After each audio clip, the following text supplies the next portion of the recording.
Tiene la palabra el asambleísta Armando Aguilar.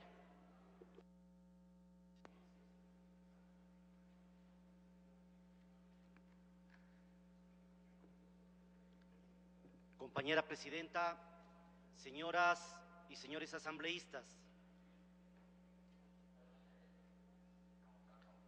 el pueblo del Ecuador, en el referéndum aprobatorio del 28 de septiembre, aprobó una nueva constitución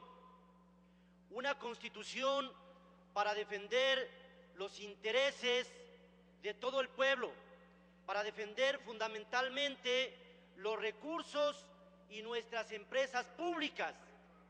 Yo no entiendo cómo algunos asambleístas que impulsaron y que apoyan este proyecto político hoy van a votar en contra de una ley que precisamente retoma para el Estado el control, la organización y funcionamiento de las empresas públicas.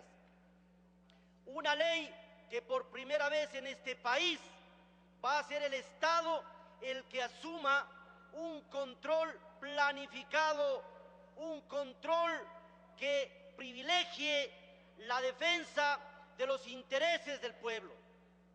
Yo no entiendo a aquellos que han defendido nuestra riqueza nacional, hoy dicen que se van a oponer a esta ley.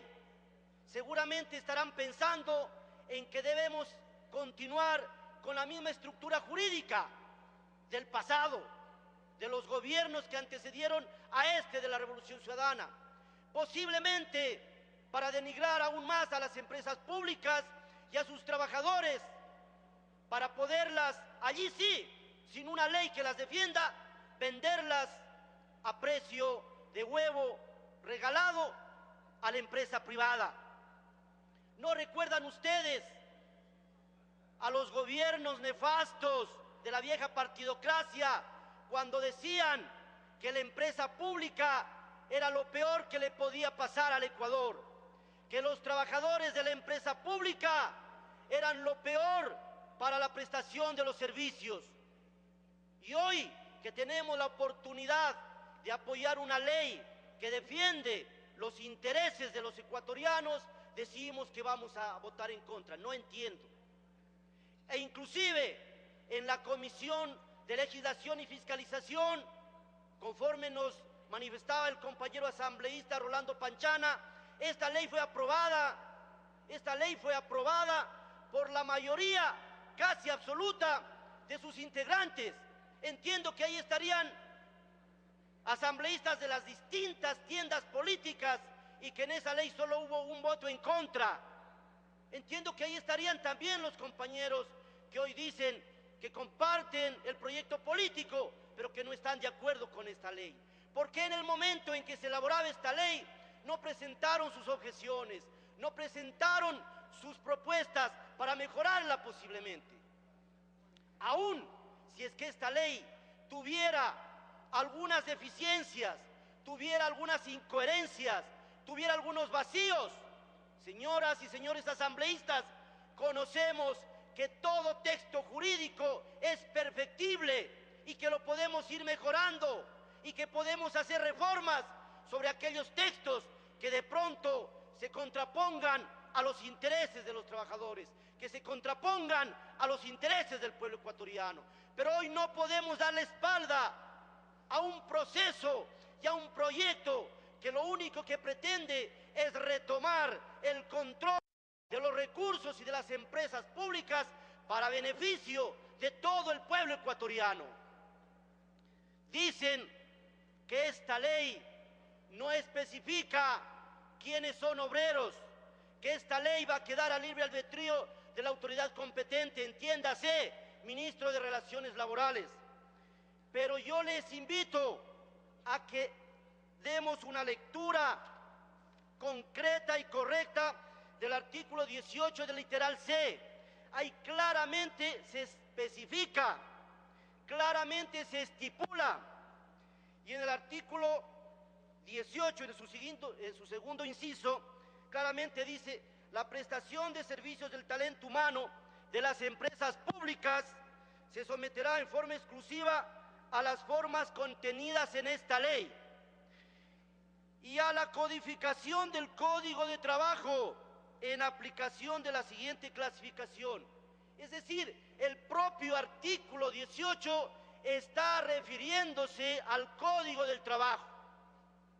Y no solamente aquello, sino que en el literal C de este artículo se determina y se amplía inclusive el concepto de obrero, porque el concepto de obrero que hoy lo encontramos en un Código del Trabajo que debe ser revisado, que debe ser reformado y replanteado, porque hay disposiciones caducas en el Código del Trabajo.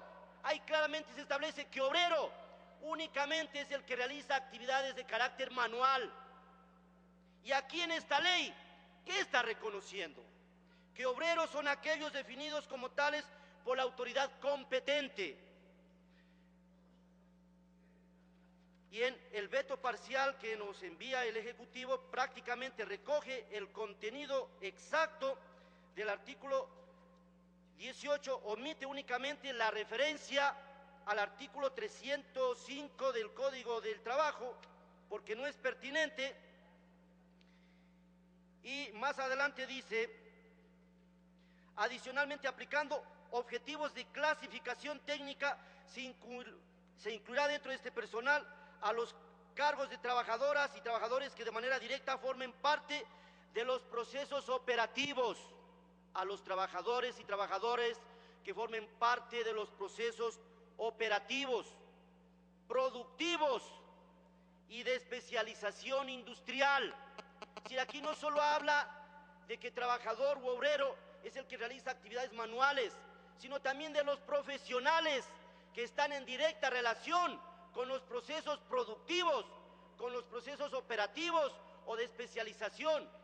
Entonces, esta ley va a garantizar inclusive en la disposición primera, garantiza que todos los trabajadores que hoy pertenecen a las empresas públicas, llámese esta Petroecuador, las empresas eléctricas y todas las que son empresas públicas, la disposición primera garantiza que todos los trabajadores serán asumidos sin que se sometan a un periodo de prueba.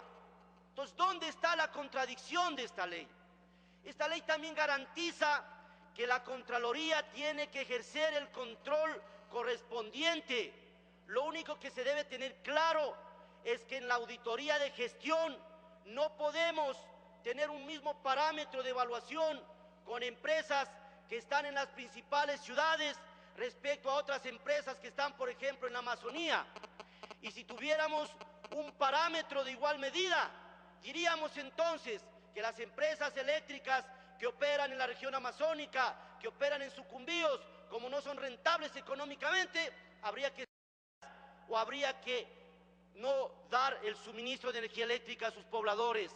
Entonces, eso yo creo que está muy bien recogido. En el veto parcial hay la garantía de que todos los trabajadores, e inclusive a través de esta ley de empresas públicas, estoy seguro que se va a reconocer el derecho garantizado en el mandato constituyente número 8, el derecho garantizado en el artículo 327 de nuestra Constitución, que prohíbe la precarización, como la intermediación laboral y la tercerización en las actividades propias y habituales. Es decir, que con esta ley, aquellos trabajadores que todavía siguen precarizados van a tener que ser contratados de manera directa y bilateral por las empresas públicas. Yo creo que los trabajadores en el Ecuador, fundamentalmente los trabajadores petroleros de la región amazónica, van a estar contentos, van a estar de acuerdo en que apoyemos esta ley, porque eso va a dar viabilidad. Tiene un minuto, a que señor se les contrate de manera directa y no se les conculque como hasta ahora se les está conculcando sus derechos a ser contratados de manera directa y bilateral. Por eso, compañera presidenta, compañeras y compañeros asambleístas, apoyo la moción del asambleísta Beethoven Chica y solicito que nos sensibilicemos ante esta ley, que va a defender los derechos del pueblo ecuatoriano y también los derechos de los trabajadores y por lo tanto que nos allanemos al veto del Ejecutivo. Muchas gracias.